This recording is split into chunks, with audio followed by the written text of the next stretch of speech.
I remember the exact moment it hit me. It was 9:47 p.m. on a Friday night. I was lying on my couch, half watching Netflix, when Claire's Instagram story popped up, girls trip, #weekend getaway. At first glance, everything looked normal.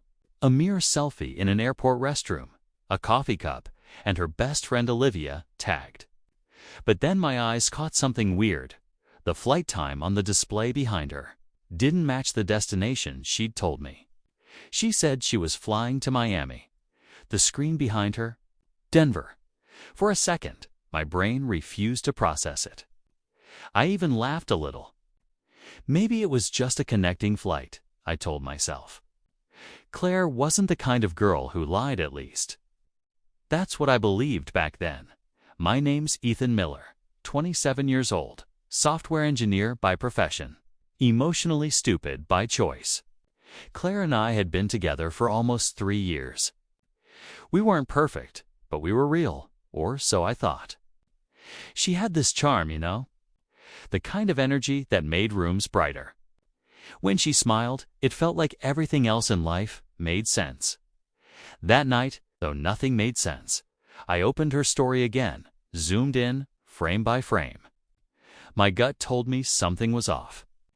The background wasn't Miami International. I'd been there. And the girl she tagged, Olivia, hadn't posted anything about a trip. No stories. No check-ins. I sat up straight, heart pounding. Why lie about a girl's trip? I went to our last chat. She'd texted me that morning. "Don't miss me too much, babe. Promise I'll call you tonight." But she hadn't called. Not even a text since she landed.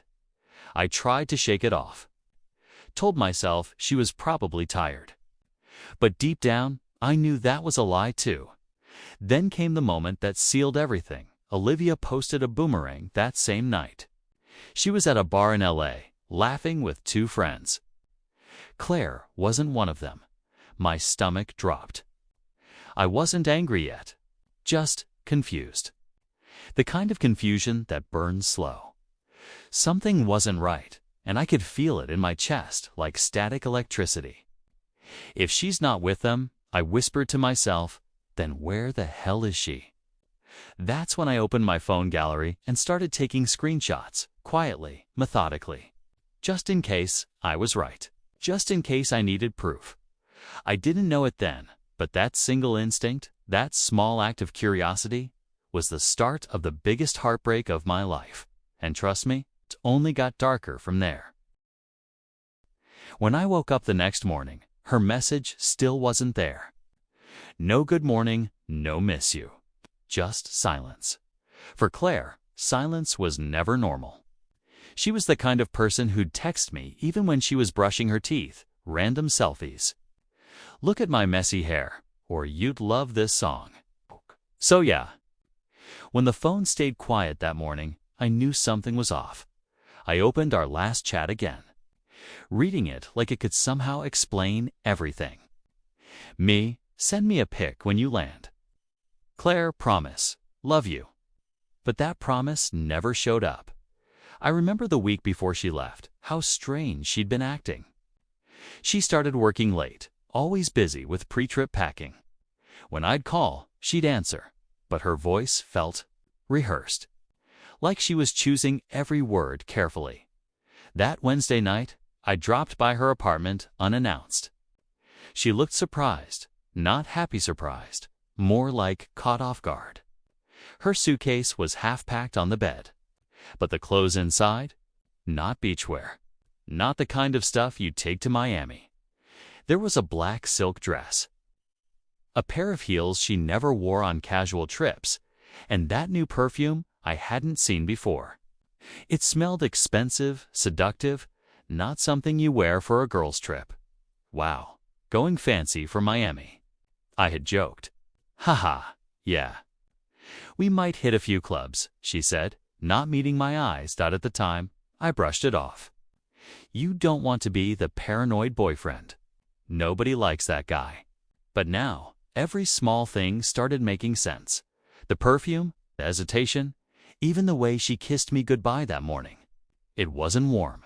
It felt like closure. That evening, I texted her again, trying to sound casual. Me. Hope you landed safe. Send pics when you get a sec. Delivered.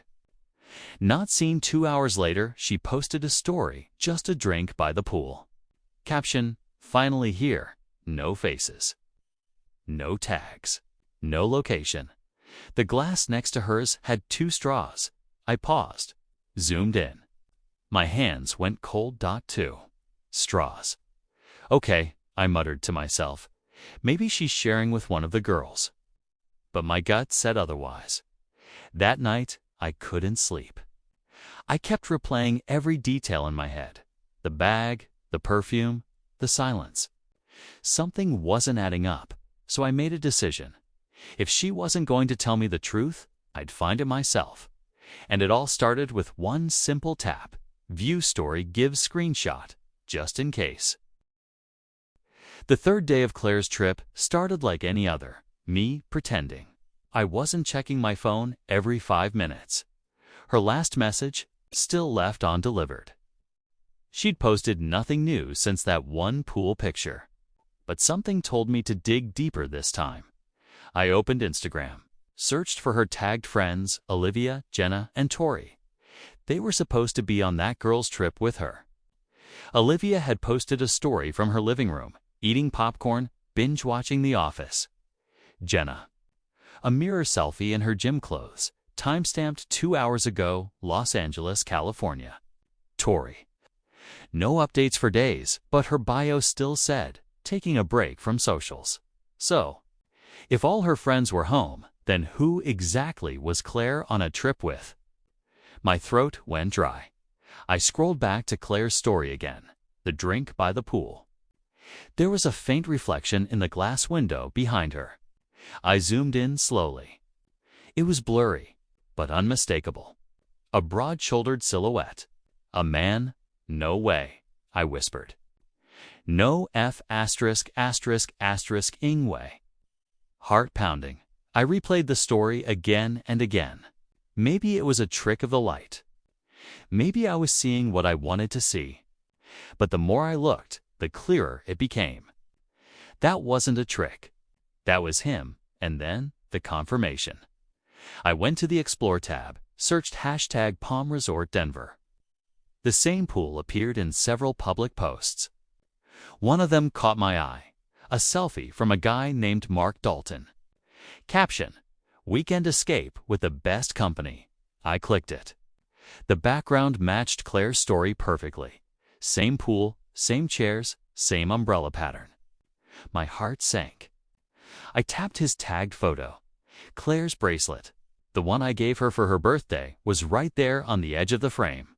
Same charm, same silver glint. I froze. There it was, the truth hiding in pixels. I took a deep breath, pressed screenshot, and saved it quietly. Click, proof #1. I sat on my couch, phone shaking in my hand.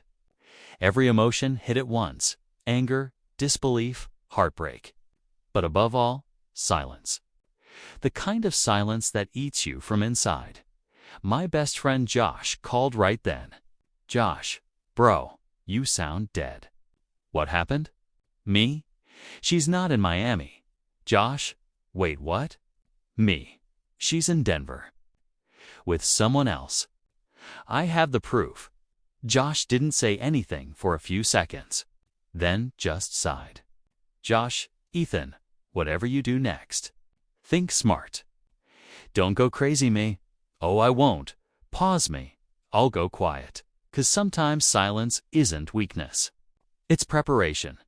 That night, I opened a new folder on my phone and named it simply Screenshots. And that was the moment the revenge began. I didn't sleep that night. Not a second. Every time I closed my eyes, I saw that reflection, the shadow behind her drink, the bracelet, the lie. It kept replaying like a broken reel in my head. By 3 a.m. I was sitting at my desk, laptop open, scrolling through Claire's old posts. My fingers moved on autopilot, checking timestamps, tagged locations, old comments. That's when I realized something insane. She'd been planting lies for weeks. A comment from Olivia 3 days ago said, "Can't wait for our next trip together."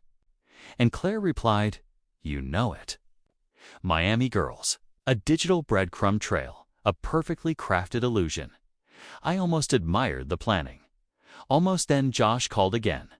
"Josh, you still up?" "Me? Yeah." "Josh, bro. You need to stop scrolling. You'll lose your mind." "Me? It's not about losing it. It's about proving it." "Josh, proving what?" "That she's a liar." "You already know that." "Me? No. I want her to know that I know. And when she realizes it, I want her to see every damn screenshot."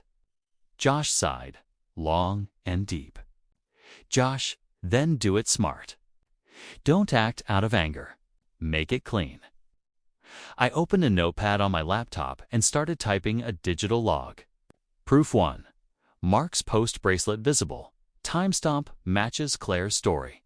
Proof 2. Olivia's gym post. Same time Claire said pool day. Proof 3. Claire's text, "Love you" versus flight data. Inconsistent time zones. It was like building a case, not for revenge, but for truth. And truth, when revealed at the right moment, hurts the most. At one point, I hovered over the message button on Mark's profile. Part of me wanted to ask him directly, "Do you even know she's taken?" But no, that would ruin the game. This wasn't about confrontation anymore. It was about exposure. The next morning, Josh came over. He brought coffee and his laptop. We sat there like detectives in some low-budget crime show.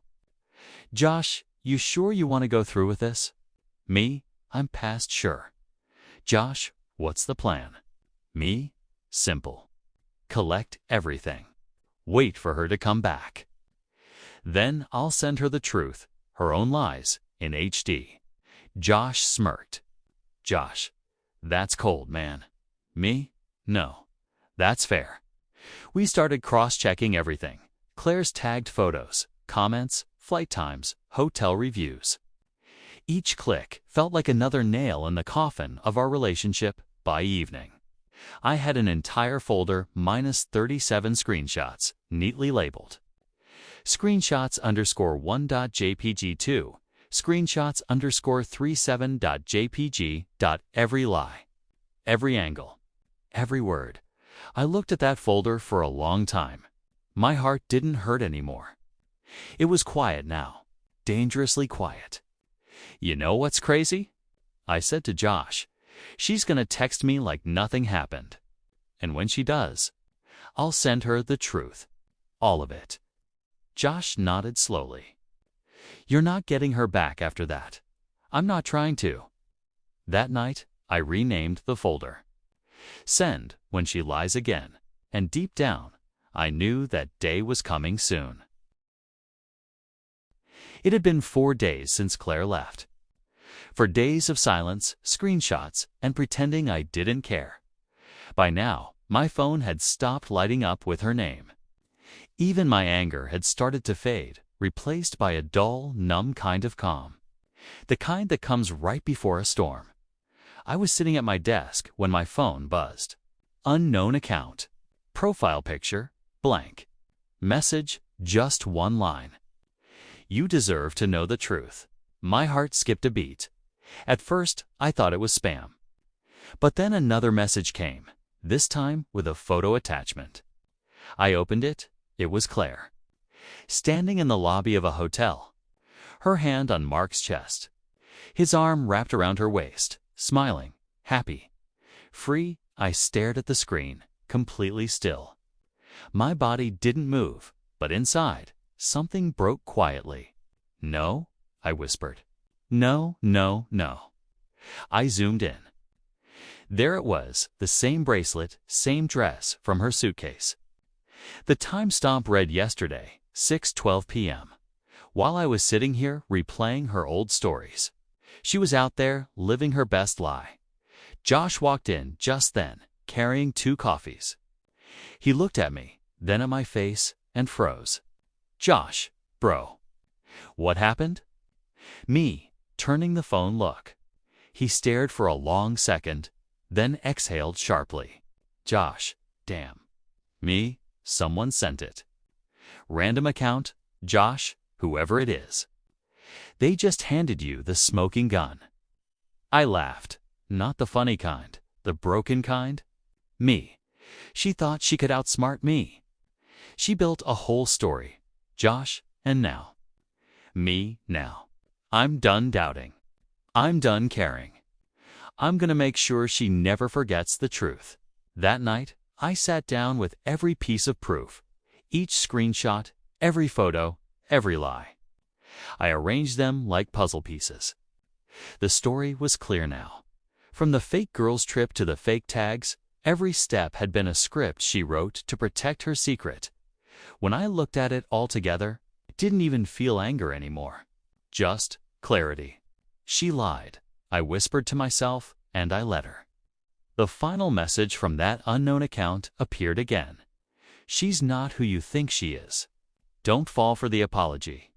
I stared at those words for a long time. Because deep down, I already knew the apology was coming. And when it did, I'd be ready. I renamed the folder one last time, for Claire.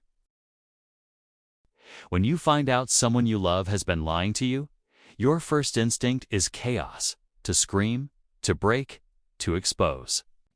But I didn't, not because I forgave her, but because I wanted her to feel safe, safe enough to lie again. The next morning, I texted her, simple, casual. Me? Hey babe, hope the trip's good. Miss you, Claire. Hey you. It's amazing. Sun, pool, and zero stress. Miss you too. I stared at that message for a while, feeling a smirk tug at my lips. She was still lying, effortlessly. I could almost respect the confidence. That night, I told Josh the new plan. Josh, so you're just gonna play along? Me? Exactly. The more she lies, the better it gets. Josh, you're getting scary, bro. Me? No, I'm just getting smart. I started collecting everything, not just photos now, but patterns. The time she texted, the tone she used, even the emojis. When people lie, they slip up in the smallest ways. Example, she used to call me babe every message. Now it was just hey you. Distance hidden behind fake warmth. I kept notes, quietly, calmly. On day 6, she sent another message. Wish you were here, girls' night again, lol. I replied instantly. Take pics. You always forget, she didn't reply for 2 hours. Then she sent a blurry selfie with Olivia tagged. But I'd already seen Olivia's new story. She was at a rooftop bar in LA, 800 miles away. Gotcha. I took the screenshot, labeled it proof number 42, and added it to For Claire by now. That folder had turned into something else, not just evidence, but a reminder of who she really was beneath the smiles and emojis. That evening, Josh came over again. We sat in silence for a while, just scrolling through the proof. Josh, you're gonna break her when you show this. Me? No, I'm gonna remind her who she tried to fool. Josh, and after that. Me?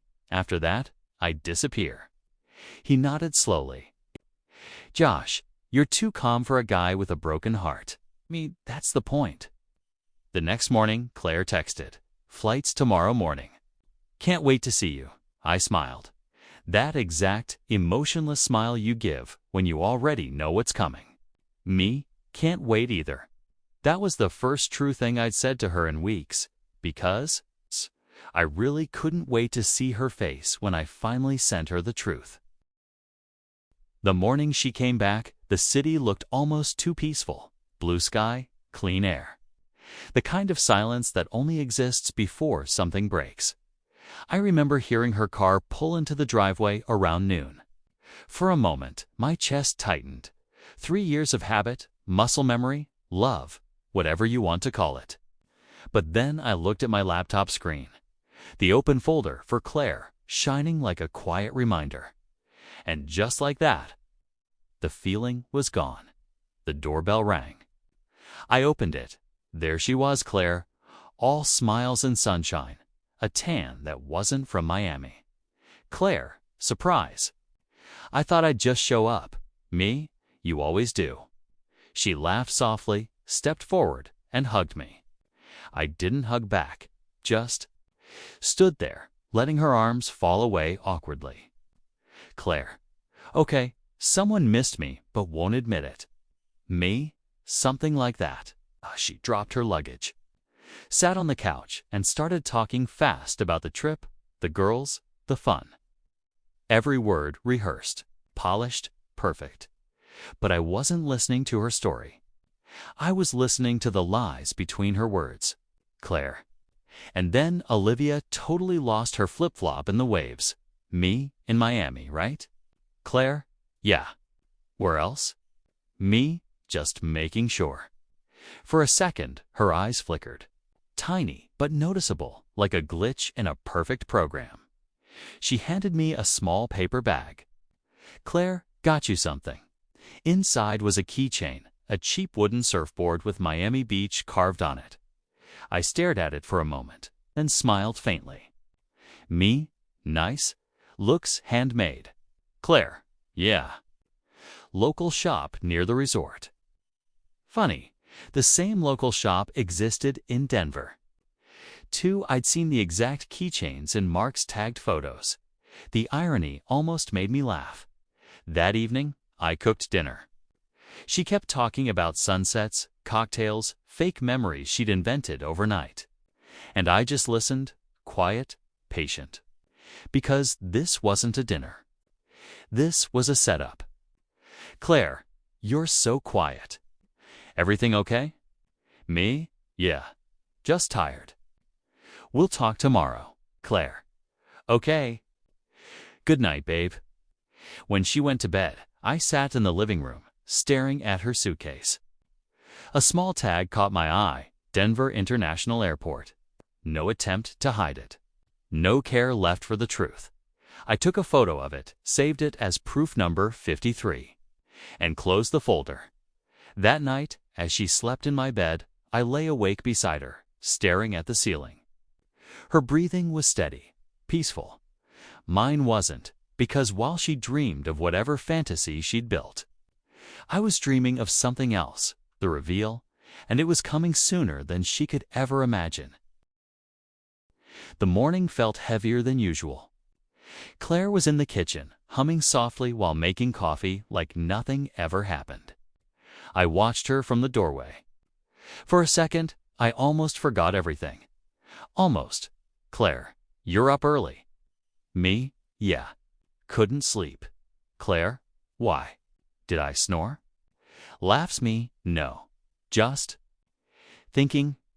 She turned, coffee mug in hand, wearing that same innocent smile that had once made me believe every word she said. Now it just looked like camouflage. Claire, you okay? Me. Depends, Claire, on what? Me, on how honest you plan to be this morning. Her smile faltered. Just for a second. Claire, what's that supposed to mean? Me, it means stop pretending. I placed my phone on the counter and opened the folder for Claire. One by one, I swiped through the screenshots to her stories. Her fake tags, her bracelet in another man's photo, the hotel reflection, the flight data. The silence in the room grew thick enough to choke on. Claire's face went pale. Claire, Ethan, what is this? Me? You tell me. You said you were in Miami, but this show's image looks a lot like Denver. And that swipes again. Looks a lot like him. Claire, it's not what it looks like. Me? Then say it. Make it make sense. I'll listen. Her lips trembled, eyes wet but unsure whether to cry or lie again. Claire, he's just a friend. Me laughs coldly that line's older than our relationship. She stepped closer, desperate. Claire, Ethan, please. It was one night, okay?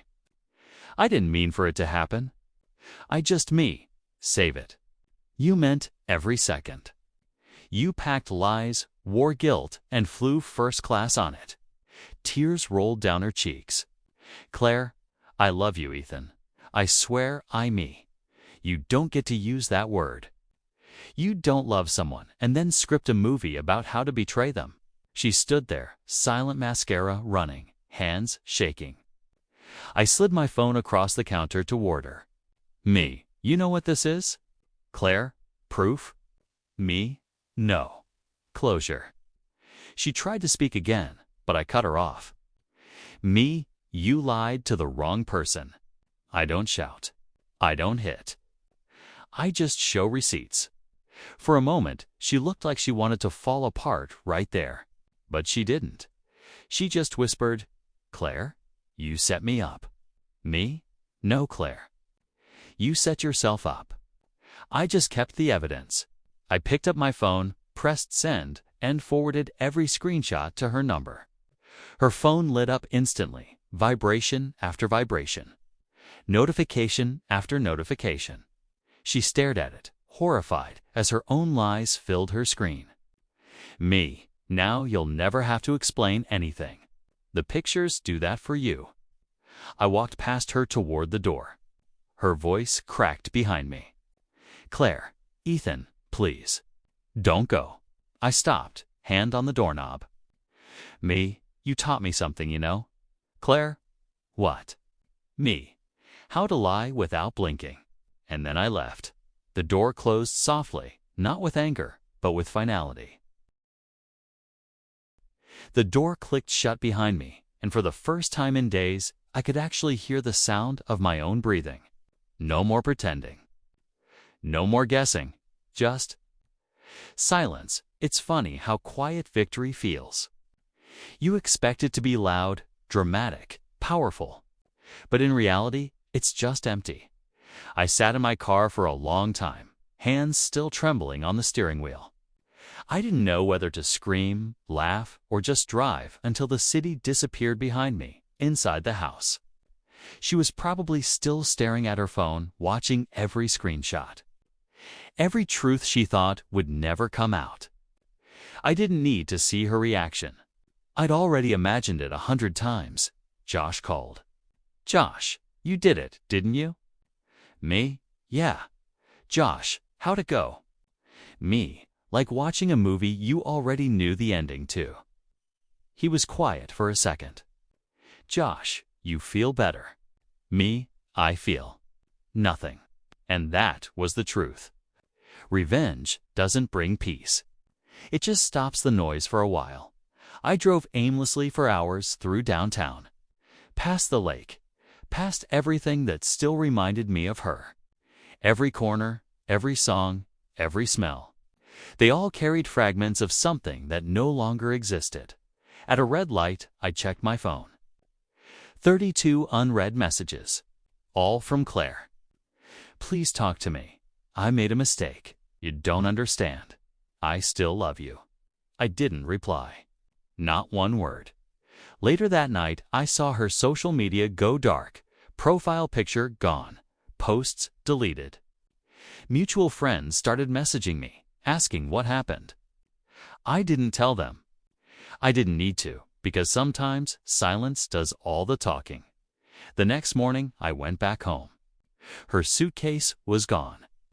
The house smelled like her perfume, faint, fading, like a ghost that hadn't realized it was dead yet. On the counter, she'd left a note. I'm sorry. I know I can't fix it, but I wish I could. See, I folded it once, twice, then dropped it in the trash. No anger. No tears. Just release. I sat on the couch, opened my phone one last time, and scrolled through the folder. Proof_1.jpg2, proof_53.jpg.